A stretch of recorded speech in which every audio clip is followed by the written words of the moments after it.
आजच्या बोधकथेचं नाव आहे दोन मडकी. एक शेतकरी होता, तो ती दोन मडकी घेऊन पाण्याला जायचा. पाणी थोडस दूर होतं, विहीर त्याच्या घराच्या पासून थोडीशी दूर होती. पाणी घेऊन यायचा, पण एक मडकं असं पूर्ण पक्क होतं, त्याच्यातून काहीच अजिबात पाणी गळत नव्हतं. पण दुसरं मडकं होतं की त्याला छोटस छिद्र पडलेलं होतं, त्याच्यामधून पाणी गळायचं. मग तो शेतकरी रोज त्या मडक्यातून पाणी आणायचा.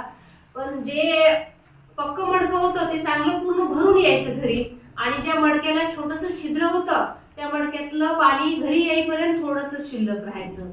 मग एक दिवस त्या फुटलेल्या मडक्याला इतका वाईट वाटलं की मी कोणत्याच कामी, म्हणजे शेतकऱ्याला म्हणाले ते मडकं की मी तुझ्या कोणत्याही कामी येत नाहीये, माझ्यामध्ये थोडसच पाणी यायला लागले, मला काय कर, तू फेकून दे, मला काय कर, फेकून दे. तेव्हा शेतकरी म्हणाला, तू नाराज होऊ नको किंवा तू तुझ्या मनाला वाईट वाटून घेऊ नको. उद्या काय कर, तू जाताना फक्त रस्ता पहा म्हणतो.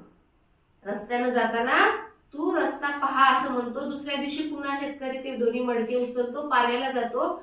पाण्याला गेल्याच्या नंतर तो मडकं रस्त्यानं जाताना पाहतो तर रस्त्याच्या साईडनं पूर्ण फुलाचा बगीचा तयार झालेला असतो.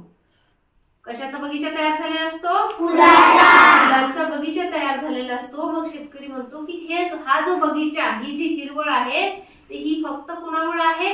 तुझ्यामुळे आहे. कसं काय तयार झालं असेल रे?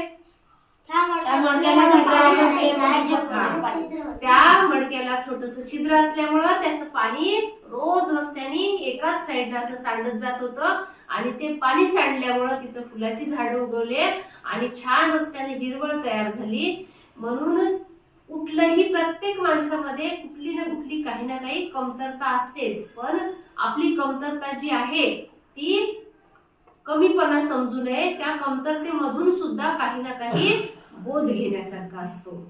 समजली कथा?